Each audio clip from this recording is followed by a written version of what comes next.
नमस्कार प्रिय विद्यार्थियों, मैं गौतम चंद व्याख्याता हिंदी आप सभी का श्री कन्या एकेडमी एंड एजुटेक के इस ऑनलाइन प्लेटफॉर्म पर हार्दिक स्वागत एवं अभिनंदन करता हूं। प्रिय विद्यार्थियों, जैसे हमने पिछली कक्षा में पढ़ा, कक्षा 12 के लिए आरबीएसई पाठ्यक्रम के अनुसार पद परिचय नामक प्रकरण की शुरुआत की, जिसके अंतर्गत हमने पद परिचय की परिभाषा को पढ़ा और पद परिचय को क्या है, हमने कहा जो पद होते हैं, शब्द होते हैं, उनका व्याकरणिक दृष्टि से जो परिचय कराया जाता है उन्हें पद परिचय कहते हैं। अब पद परिचय के लिए हमें व्याकरण के प्रमुख प्रकरणों को जानना जरूरी है, जिनमें से कल हमने एक बात की थी संज्ञा के बारे में। संज्ञा की परिभाषा और संज्ञा के 5 भेदों के बारे में हमने कल विस्तार से पढ़ा था। आज आगे अपन दूसरे प्रकरण पद परिचय के अंतर्गत दूसरे प्रकरण की शुरुआत करते हैं और उस प्रकरण का नाम है सर्वनाम। क्या है सर्वनाम? देखिए विद्यार्थियों, सर्वनाम टॉपिक आप कक्षा 3 से लगातार पढ़ते आ रहे हैं। परिभाषा देखिए, संज्ञा के बदले प्रयोग किए जाने वाले शब्द सर्वनाम कहे जाते हैं। अर्थात कह सकते हैं संज्ञा पदों की पुनरुक्ति से बचने के लिए सर्वनामों का प्रयोग किया जाता है। कहने का मतलब है कि कोई संज्ञा शब्द बार बार प्रयोग हो और उस संज्ञा शब्द के बार बार प्रयोग होने से बचना है, पुनरुक्ति से बचना है, तो संज्ञा के स्थान पर जो दूसरे शब्द प्रयोग किए जाते हैं उनको किस नाम से जाना जाता है? सर्वनाम के नाम से जाना जाता है। जैसे देखो उदाहरण दे रखा है, भुवनेश ने कहा कि भुवनेश पढ़ रहा है। अब देखो, भुवनेश ने कहा कि भुवनेश पढ़ रहा है, यहाँ पर भी शब्द भुवनेश है और भुवनेश एक व्यक्तिवाचक संज्ञा है। और कहा कि भुवनेश पढ़ रहा है, ये भुवनेश ने अपने लिए खुद के लिए वापस भुवनेश शब्द का ही प्रयोग किया। तो यहाँ क्या भुवनेश शब्द की पुनरावृत्ति हुई, संज्ञा शब्द की पुनरावृत्ति हुई। यदि इसके स्थान पर मैं ऐसा कहता हूँ, भुवनेश ने कहा कि वह पढ़ रहा है, भुवनेश ने कहा कि वह पढ़ रहा है। अब यहाँ पर यह वह शब्द आया है, वो किसके लिए आया है? भुवनेश के लिए आया है। किसके लिए प्रयुक्त हुआ है? भुवनेश के लिए। यानी कि संज्ञा शब्द की पुनरावृत्ति को रोकने के लिए उन्होंने वह शब्द का प्रयोग किया, और ये वह शब्द क्या कहलाता है? सर्वनाम कहलाता है। तो क्या परिभाषा हुई सर्वनाम की? संज्ञा के बदले प्रयोग किए जाने वाले शब्द या संज्ञा के स्थान पर प्रयुक्त होने वाले शब्दों को सर्वनाम कहते हैं। और सर्वनामों का प्रयोग क्यों किया जाता है? संज्ञा पदों की पुनरावृत्ति से बचने के लिए सर्वनाम शब्दों का प्रयोग किया जाता है। तो कोई भी सर्वनाम, कोई भी वाक्य, एक वाक्य या एक से अधिक वाक्यों में बार बार एक ही शब्द की पुनरावृत्ति हो, उससे बचने के लिए उसके स्थान पर सर्वनाम शब्दों का प्रयोग किया जाता है। निबंध आदि लिखते हैं, ठीक है ना, और उसके ऊपर कोई भी सर्वनाम संज्ञा शब्द है वो बार बार आता है, उसके स्थान पर हम यह वह ये शब्द का प्रयोग करते हैं, जो क्या कहलाते हैं? सर्वनाम कहलाते हैं। तो ये हुई इसकी सामान्य परिभाषा। आगे देखिए सर्वनाम के भेद। प्रिय विद्यार्थियों, सर्वनाम के मुख्यतः 6 भेद होते हैं। कौन कौन से? देखिए, नंबर 1 पुरुषवाचक सर्वनाम, नंबर 2 निजवाचक सर्वनाम, नंबर 3 निश्चयवाचक सर्वनाम, 4 नंबर पे अनिश्चयवाचक सर्वनाम, नंबर 5 संबंधवाचक सर्वनाम और नंबर 6 पे है प्रश्नवाचक सर्वनाम। इस प्रकार सर्वनामों को कुल 6 भागों में बांटा गया है, अर्थात उसके 6 भेद माने गए हैं। इन 6 भेदों को भी अपन एक एक करके विस्तार से परिभाषा सहित और उदाहरण सहित पढ़ने की कोशिश करते हैं। देखिए, पहला अपन लेते हैं पुरुषवाचक सर्वनाम। किसे कहते हैं? परिभाषा देखिए, व्यक्तिवाचक संज्ञा के बदले जिस सर्वनाम का प्रयोग किया जाता है उसे पुरुषवाचक सर्वनाम कहते हैं। व्यक्तिवाचक संज्ञा क्या होती है? किसी का नाम, हमने पढ़ा था व्यक्ति वस्तु स्थान का नाम, है ना। तो उस व्यक्तिवाचक जो संज्ञा होती है उनके बदले में कोई सर्वनाम का प्रयोग किया जाए तो वह सर्वनाम कौन सा होगा? पुरुषवाचक सर्वनाम होगा। प्रिय विद्यार्थियों, पुरुषवाचक सर्वनाम को पुनः 3 प्रकार से बांटा गया है, 3 भागों में बांटा गया है। कौन कौन से?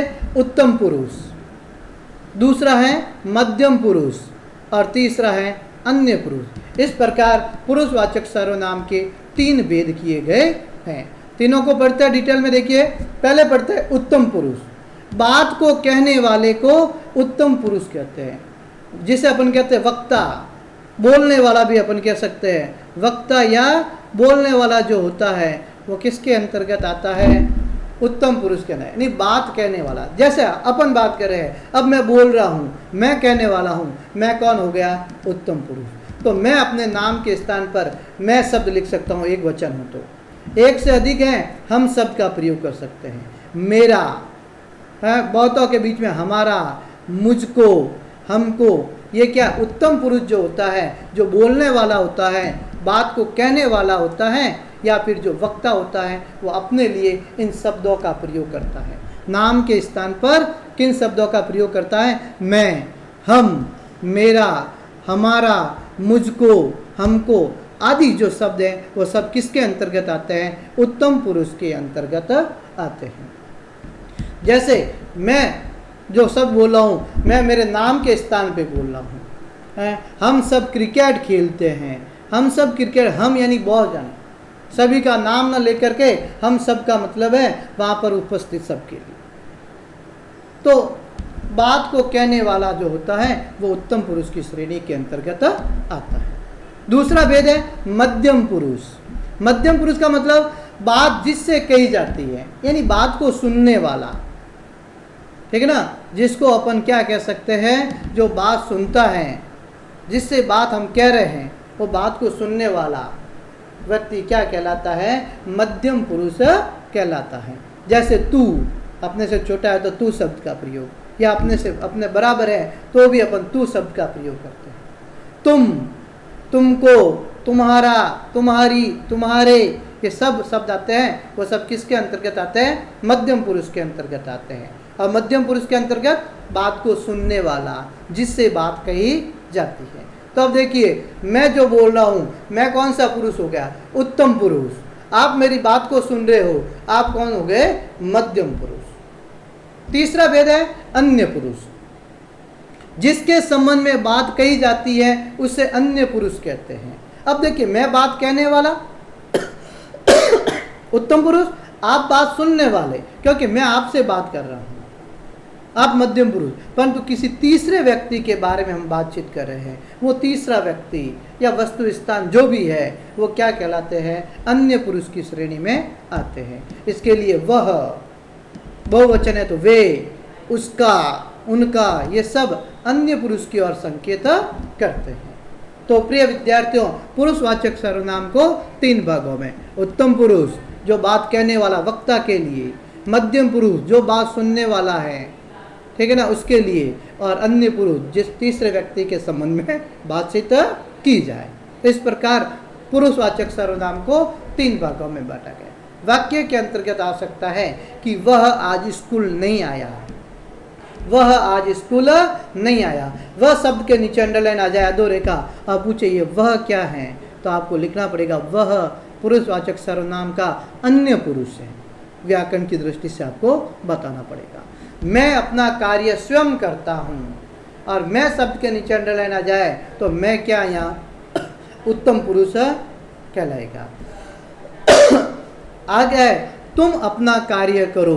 तुम शब्द क्या है? मध्यम पुरुष के अंतर्गत आएगा। तो इन शब्दों की हमें सामान्य जानकारी होनी चाहिए। तो ये था एक पहला भाग जिसका नाम था पुरुषवाचक, और पुरुषवाचक में हमने तीन भेद पढ़े, उत्तम पुरुष, मध्यम पुरुष और अन्य पुरुष। आगे बढ़ते हैं दूसरा भेद। इसका दूसरा भेद है निजवाचक सर्वनाम। निज का मतलब स्वयं। निज शब्द का सामान्य अर्थ होता है स्वयं, खुद। निज स्वयं के लिए प्रयुक्त सर्वनाम निजवाचक कहे जाते हैं। ऐसे सर्वनाम शब्द जो खुद के लिए प्रयुक्त हो, वहाँ पर कौन सा होगा? निजवाचक सर्वनाम होगा। जैसे दे रखे शब्द अपना, अपनी, स्वयं, खुद, आप ही। यदि वाक्य में ऐसे शब्द आए और उनके नीचे अंडरलाइन करके पूछा जाए कि इसमें व्याकरण की दृष्टि से इसका पद परिचय लिखिए, तो आपको वहाँ पर कौन सा सर्वनाम बताना पड़ेगा? निजवाचक। जैसे मैं अपना कार्य स्वयं ही करता हूँ। मैं अपना कार्य स्वयं ही करता हूँ।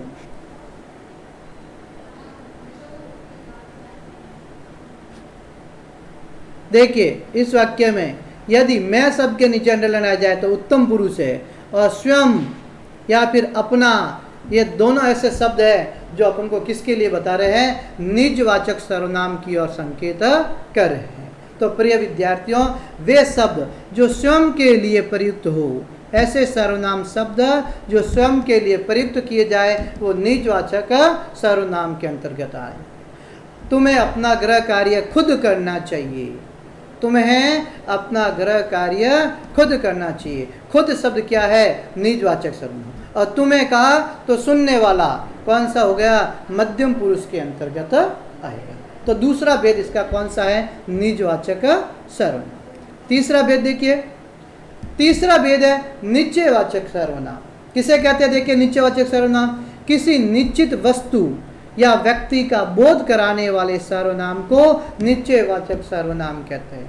कोई भी निश्चित वस्तु है या निश्चित व्यक्ति है, उसकी जो जानकारी देने वाले सर्वनाम होते हैं, उनका बोध कराने वाले जो सर्वनाम होते हैं, वो किसके अंतर्गत आते हैं, निश्चयवाचक सर्वनाम के अंतर्गत आते हैं। जैसे मैंने कहा यह लड़का, अब देखिए लड़के की ओर निश्चित बोध गया, यह लड़का, संकेत क्या उसकी ओर, वह वृक्ष, वे फल, ये बालक, तो यह, वह, वे, ये सब क्या है, निश्चयवाचक सर्वनाम के अंतर्गत आते हैं।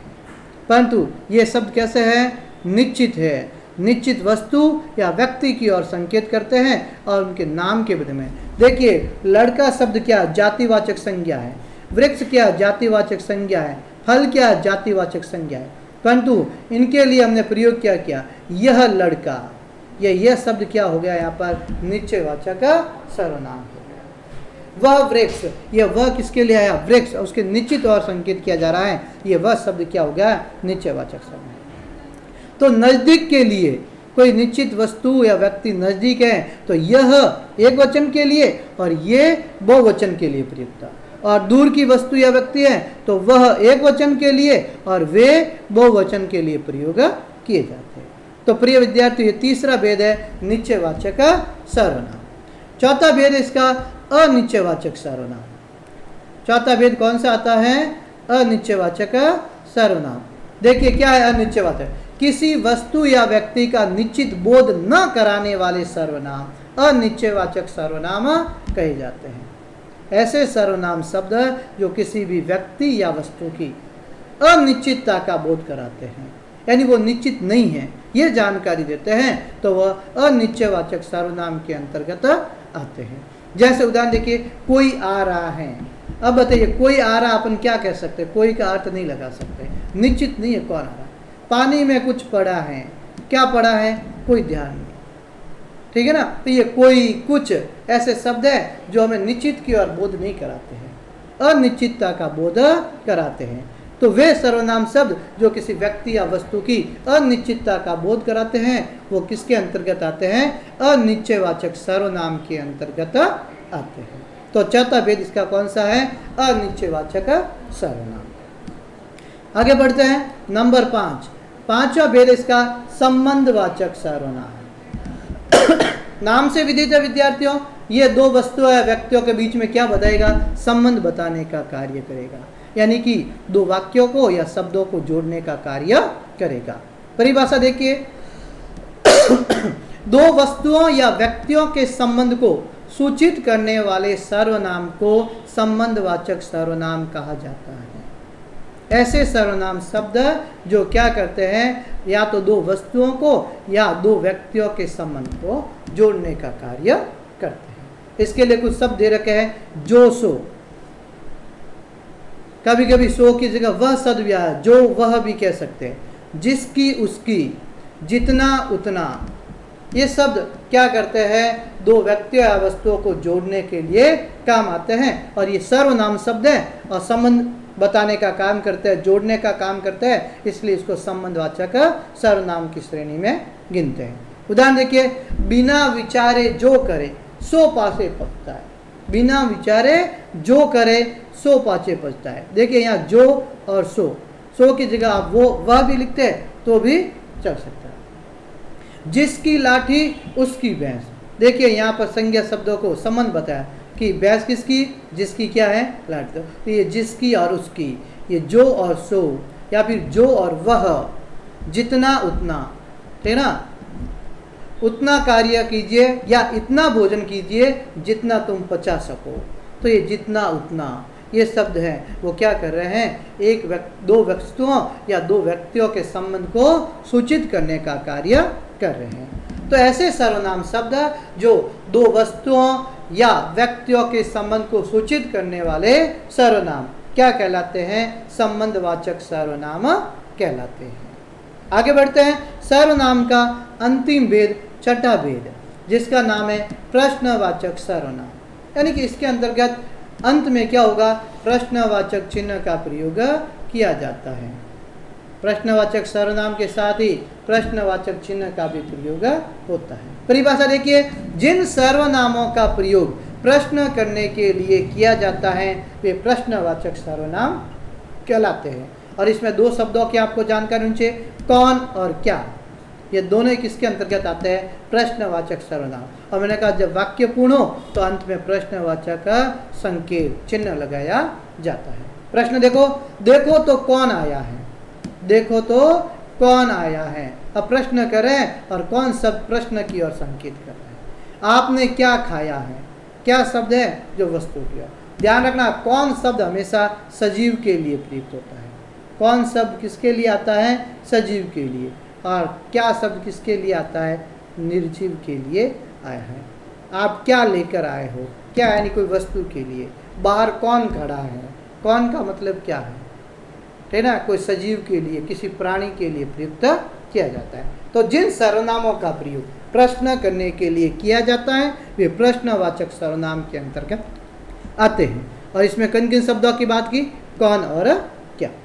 तो प्रिय विद्यार्थियों, ये पद परिचय के अंतर्गत दूसरे प्रकरण के अंतर्गत हमें इन सर्वनामों की जानकारी होनी चाहिए, क्योंकि सर्वनाम शब्द आगे अपन प्रश्न लेंगे, किस प्रकार से प्रश्न आएंगे। पहले इन सामान्य बातों की हम जानकारी ले लें, 8-10 टॉपिक छोटे छोटे, फिर एक साथ ही अपन देखेंगे उदाहरण सहित कि संज्ञा से किस प्रकार प्रश्न बन रहे हैं, सर्वनाम से किस प्रकार है। इन प्रश्नों का उत्तर देने के लिए हमारे पास इन सभी व्याकरणिक जो प्रकरण है उनकी सामान्य जानकारी होनी चाहिए। तो हम इनकी सामान्य जानकारी पहले प्राप्त कर रहे हैं और फिर हम आगे इसके क्या करेंगे, एक एक उदाहरण सहित एक एक प्रकरण की बात करेंगे। तीसरा प्रकरण लेते हैं विशेषण। क्या है विशेषण, उसके बारे में परिभाषा देखिए। संज्ञा या सर्वनाम पदों की विशेषता व्यक्त करने वाले शब्द विशेषण कहे जाते हैं। अर्थात मैं ये भी कह सकता हूँ कि वे शब्द जो संज्ञा और सर्वनाम शब्दों की क्या बताएं, विशेषता बताएं, वो क्या कहलाते हैं, विशेषण कहलाते हैं। अभी संज्ञा को पढ़ा था पिछली क्लास में, और आज की क्लास में अभी थोड़े समय पहले हमने सर्वनाम के बारे में पढ़ा। इनकी विशेषता, जो संज्ञा या सर्वनाम पद है उनकी विशेषता बताने वाले जो शब्द हैं वो शब्द क्या कहलाते हैं, विशेषण कहलाते हैं। उदाहरण देखिए, स्वच्छ जल। देखिए जल क्या है, जल एक संज्ञा है, परंतु उसकी विशेषता क्या है, स्वच्छ। ये स्वच्छ शब्द क्या है, विशेषण है। ऊंचा पर्वत, पर्वत क्या है, संज्ञा, परंतु ये ऊंचा शब्द क्या है, उसकी विशेषता बता रहा, ये विशेषण शब्द हो गया। होशियार बालक, बालक संज्ञा शब्द है, परंतु होशियार उसकी क्या है, विशेषता बताई जा रही है। तो इनके अंतर्गत स्वच्छ, ऊंचा और होशियार शब्द है वो जल, पर्वत और बालक की क्या बता रहे हैं, विशेषता बता रहे हैं। अतः ये स्वच्छ, ऊंचा और होशियार शब्द क्या माने गए हैं, विशेषण शब्द माने जाते हैं।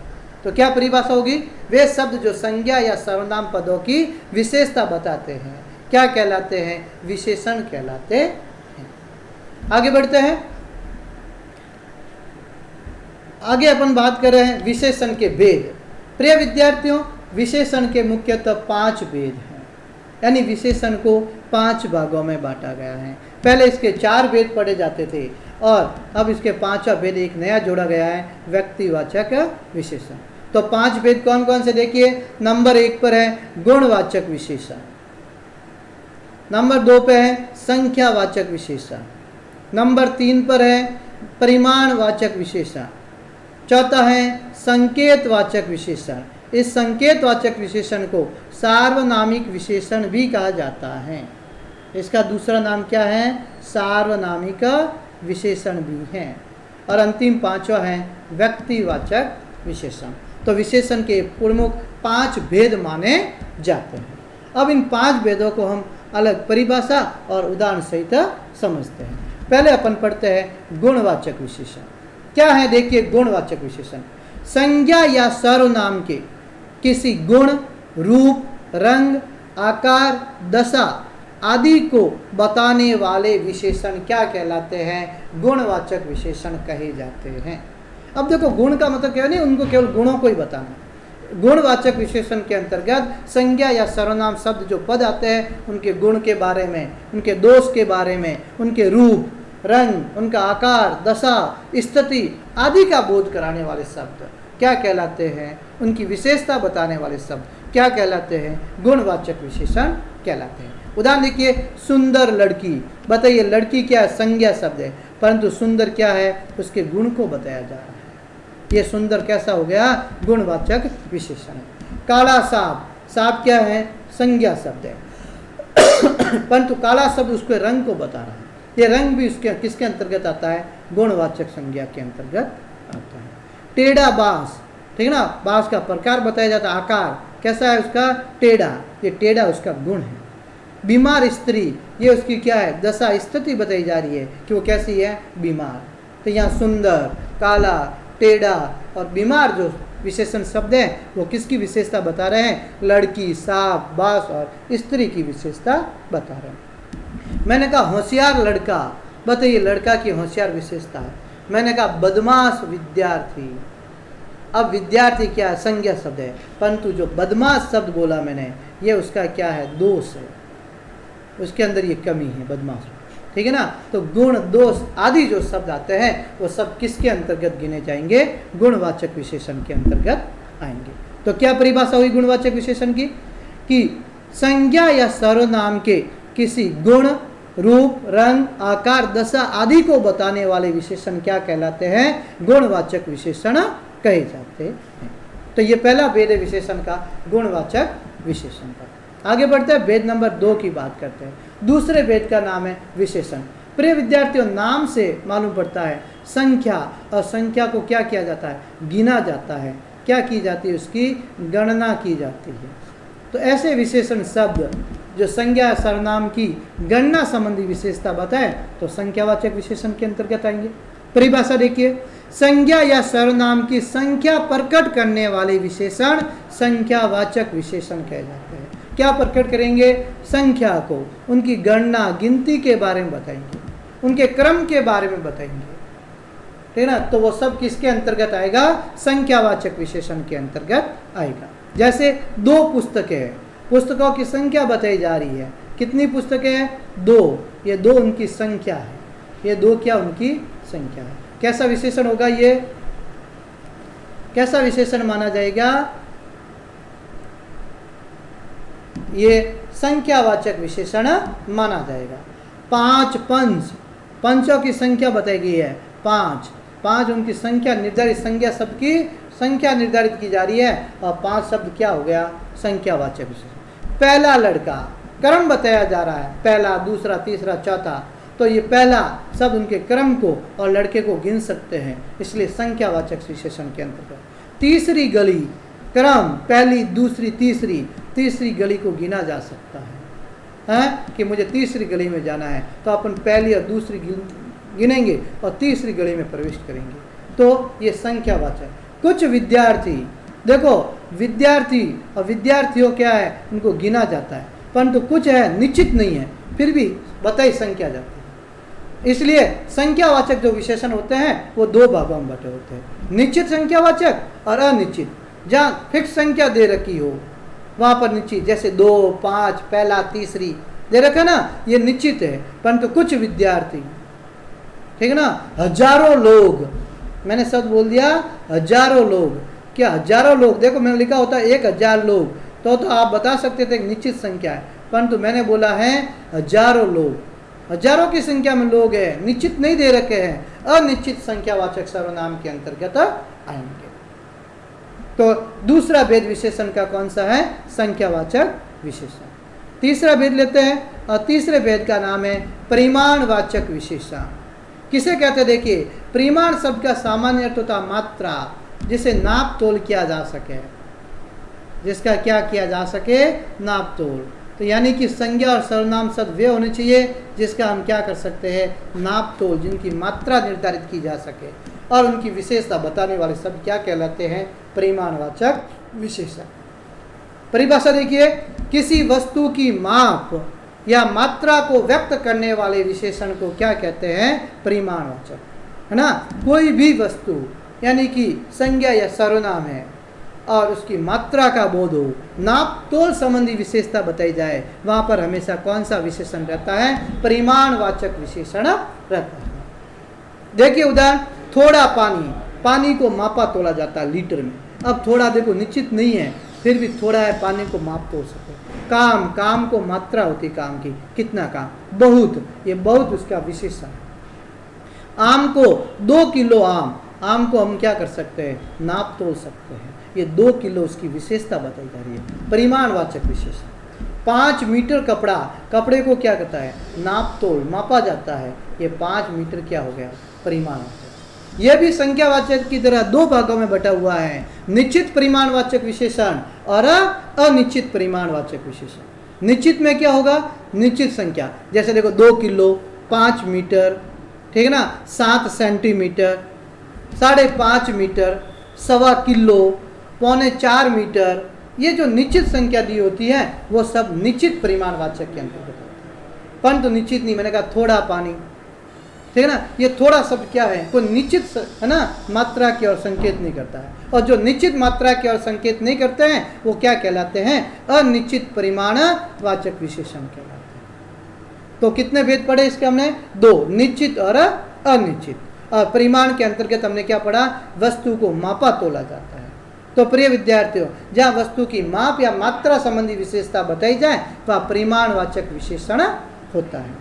देखिए, संख्यावाचक और परिमाणवाचक में थोड़े अंतर। यदि मैं बोलूं कि मुझे 2 दर्जन केले खरीदने हैं, उदाहरण देखें, 2 दर्जन केले, और यदि मैं दूसरा उदाहरण लूं कि मुझे 2 किलो केले खरीदने हैं, 2 किलो केले, बताइए दोनों ही कौन से उदाहरण है? किस सर्वनाम के उदाहरण है?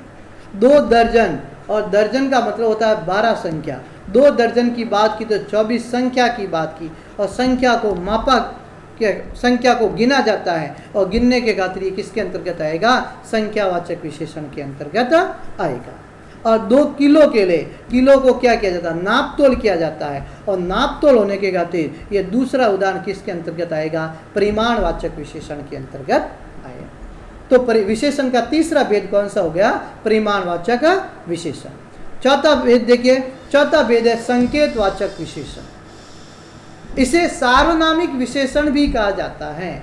इसका दूसरा नाम क्या है? सार्वनामिक विशेषण। किसी संज्ञा की ओर संकेत करने वाले सर्वनाम शब्द संकेतवाचक या सार्वनामिक विशेषण कहलाते हैं। परिभाषा को पुनः सुने, किसी संज्ञा की ओर संकेत करने वाले सर्वनाम शब्द क्या कहलाते हैं? संकेतवाचक, या फिर उसका दूसरा नाम क्या है? सार्वनामिक विशेषण। यानी कि संज्ञा शब्द की ओर वो संकेत करेगा। दूसरी बात, पहचान के लिए मैं बता दूं, संज्ञा से पहले जो संकेत करने वाला शब्द होगा ना, वो क्या होगा? सर्वनाम होगा। जैसे देखिए उदाहरण, यह बच्चा, बताइए बच्चा शब्द क्या है? संज्ञा है, जातिवाचक, परंतु यह शब्द उसकी ओर क्या कर रहा है? संकेत कर रहा है। वह पक्षी, पक्षी जो संज्ञा शब्द है, और वह शब्द पक्षी की ओर क्या कर रहा है? संकेत। ये पुस्तकें, पुस्तकों की ओर ये शब्द से संकेत किया जा रहा है। कोई आदमी, कोई आदमी की ओर संकेत। जो बात, बात की ओर संकेत। तो यह, वह, ये, वे, ठीक है ना, कोई, जो, ये शब्द है ना, संज्ञा शब्दों की ओर क्या करते हैं? संकेत करते हैं। यह पंखा, पंखा क्या है? संज्ञा शब्द है, परंतु यह शब्द किसके लिए आया है? पंखे के लिए आया है, और संज्ञा के स्थान पर प्रयुक्त हुआ है, तो सर्वनाम तो हुआ ही, परंतु संकेत करने की खातिर विशेषण का कौन सा भाग माना जाएगा? संकेतवाचक विशेषण माना जाएगा। तो प्रिय विद्यार्थियों, विशेषण का ये चौथा भाग था जिसका नाम है संकेतवाचक विशेषण। विशेषण का अंतिम भेद है 5वां, व्यक्तिवाचक विशेषण। वे विशेषण शब्द जिनका निर्माण व्यक्तिवाचक संज्ञा से होता है और संज्ञा या सर्वनाम पदों की विशेषता बताते हैं, व्यक्तिवाचक विशेषण कहलाते हैं। पहली बात तो व्यक्तिवाचक विशेषण का निर्माण किससे होगा? व्यक्तिवाचक संज्ञाओं से। पिछली कक्षा में हमने संज्ञा के बारे में विस्तार से पढ़ा है और व्यक्तिवाचक संज्ञा में क्या पढ़ा है? किसी व्यक्ति, वस्तु, स्थान के व्यक्तिगत नाम का बोध कराने वाले शब्दों को व्यक्तिवाचक संज्ञा कहते हैं। तो उनसे ही किसका निर्माण होता है? व्यक्तिवाचक विशेषण का। और ये संज्ञा और सर्वनाम पद होते हैं, उनकी विशेषता को प्रकट करते हैं। जैसे देखिए, बनारसी साड़ी, साड़ी शब्द क्या है? ठीक है ना, एक संज्ञा है, परंतु यहाँ बनारसी उसकी विशेषता है। बनारसी शब्द बना है बनारस से, और बनारस किसी स्थान का नाम है। बनारस क्या है? किसी स्थान का नाम है, और स्थान का नाम व्यक्तिवाचक संज्ञा होती है। परंतु यहाँ विशेषता बताने के लिए ये साड़ी की विशेषता बना रहा है, और बनारस शब्द क्या बन गया? बनारसी। अब ये बनारसी शब्द व्यक्तिवाचक संज्ञा न रह करके क्या बन गया? व्यक्तिवाचक विशेषण। कोट क्या है? संज्ञा शब्द है, और जोधपुर क्या एक स्थान का नाम है, परंतु मैं कोट की विशेषता बता रहा हूँ, जोधपुरी कोट। अब ये जोधपुरी शब्द क्या बन गया? व्यक्तिवाचक संज्ञा है। बीकानेरी भुजिया, अरे भुजिया क्या संज्ञा शब्द है? बीकानेर एक स्थान का नाम है, परंतु जैसे ही बीकानेर से बीकानेर शब्द बनाया, बीकानेरी शब्द बनाया, और ये भुजिया की विशेषता बता रहा है, व्यक्तिवाचक विशेषण बन गया। सेब, सेब की विशेषता क्या है? कश्मीरी, कश्मीर एक स्थान का नाम है, परंतु वहाँ की सेब फेमस है और कश्मीरी सेब के नाम से जानी जाती है। ये कश्मीरी क्या शब्द बन गया? व्यक्तिवाचक विशेषण बन गया। बंगाली मिठाई, बंगाल एक देश का नाम है, ठीक है ना, बंगाल स्थान विशेष के लिए आप ले रहे हैं, स्थान का नाम है। और मिठाई क्या है? एक मिठास का भाव संज्ञा के अंतर्गत आता है। अब बंगाल से बंगाली शब्द बना है, व्यक्तिवाचक संज्ञा थी, व्यक्तिवाचक विशेषण के अंतर्गत प्रयुक्त हो गई। तो वे विशेषण शब्द जिनका निर्माण व्यक्तिवाचक संज्ञा से होता है, तथा वे शब्द क्या करते हैं? संज्ञा या सर्वनाम पदों की विशेषताएं बताते हैं, उन्हें क्या कहते हैं? व्यक्तिवाचक विशेषण कहते हैं। तो प्रिय विद्यार्थियों, ये 5 भेद किसके थे? विशेषण के थे। तो विशेषण की परिभाषा की बात की और 5 भेदों की प्रमुख बात की। विशेषण के साथ ही जुड़ता हुआ दूसरा शब्द है विशेष्य। विशेषण के अंतर्गत ही आता है। विशेष्य क्या है? देखिए, हमने सब विशेषताएं पढ़ी, और जिन शब्दों की विशेषता पढ़ी, विशेषता किसकी? किसी न किसी की विशेषता बताई जाती है। जिनकी विशेषता बताई जाती है विशेष्य कहलाते हैं। परिभाषा देखिए, जिन संज्ञा या सर्वनाम की विशेषता बताई जाती है, जिन संज्ञा या सर्वनाम शब्दों की विशेषता बताई जाती है, उसे क्या कहा जाता है? विशेष्य कहा जाता है। और विशेषण का लिंग और वचन है, वो भी विशेष्य के अनुसार ही आता है। कैसे? देखिए, अच्छा लड़का, बताइए, अच्छा लड़का विशेषता किसकी बताई जा रही है? लड़के की। काला कोट, ये काला शब्द विशेषता किसकी बता रहा है? कोट की। नीला आकाश, ये नीला विशेषता किसकी बता रहा है? आकाश की। बस ये लड़का शब्द है, कोट शब्द है और आकाश शब्द है, ये सब क्या कहलाते हैं? विशेष्य कहलाते हैं, क्योंकि ये संज्ञा या सर्वनाम शब्द है जिनकी क्या बताई जा रही है? विशेषता। और अच्छा शब्द क्या हो गया? विशेषण। काला शब्द और नीला, ये भी क्या हो गए? विशेषण। तो जिन संज्ञा या सर्वनाम शब्दों की विशेषता बताई जाती है, उन्हें क्या कहा जाता है? विशेष्य कहा जाता है। तो ऐसे शब्दों के नीचे भी अंडरलाइन देके पूछा जा सकता है कि व्याकरण की दृष्टि से ये क्या है, तो आपको बताना पड़ेगा कि ये विशेष्य का उदाहरण है। इनसे मिलता जुलता एक शब्द और है प्रविशेषण। विशेषण के अंतर्गत ही आता है प्रविशेषण। परिभाषा सुनिए, विशेषण की भी विशेषता बताने वाले शब्द प्रविशेषण कहलाते हैं। विशेषण की परिभाषा पढ़ी थी, संज्ञा या सर्वनाम शब्दों की विशेषता बताने वाले शब्दों को विशेषण कहते हैं। परंतु उन विशेषण की भी जो विशेषता बताते हैं, ऐसे शब्द जो विशेषण की भी क्या बताते हैं? विशेषताएं, क्या कहलाते हैं? प्रविशेषण कहलाते हैं। जैसे देखो उदाहरण, वह सुंदर लड़की है। बताइए, वह तो शब्द आ रहा है, सर्वनाम है, किसके लिए आ रहा है? लड़की के लिए। सुंदर क्या है? उसकी विशेषता, और विशेषता हो गया तो ये विशेषण हो गया। लड़की क्या है? उसकी विशेषता, और लड़की क्या बन गई? उसका विशेष्य। लड़की शब्द क्या बन गई? विशेष्य, और सुंदर शब्द क्या बन गया? विशेषण। इसमें कोई प्रविशेषण नहीं। परंतु यदि मैं ये कह दूं वह बहुत सुंदर लड़की है, वह बहुत सुंदर लड़की है, बताइए इस वाक्य में विशेषण कौन सा? पहले अपन को ये ढूंढना है। सुंदर शब्द है वो विशेषण है, लड़की की सुंदरता के, परंतु सुंदर कितनी, बहुत सुंदर, ये विशेषण की भी विशेषता बता रही है। तो ये बहुत शब्द क्या हो गया, ठीक है ना, प्रविशेषण बन गया। तो वे शब्द जो विशेषण की भी क्या बताते हैं, विशेषता बताते हैं, किसके अंतर्गत गिने जाते हैं, प्रविशेषण के अंतर्गत गिने जाते हैं। तो प्रिय विद्यार्थियों, आज हमने पद परिचय के अंतर्गत दो प्रकरणों की जानकारी ली, एक तो सर्वनाम के बारे में और दूसरा विशेषण के बारे में। आज इतना ही काफी है। आप सभी से निवेदन है कि आप इस चैनल को ज़्यादा से ज़्यादा लाइक करें, सब्सक्राइब करें और शेयर करें।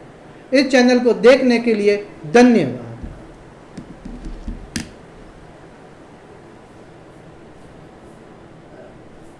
कोई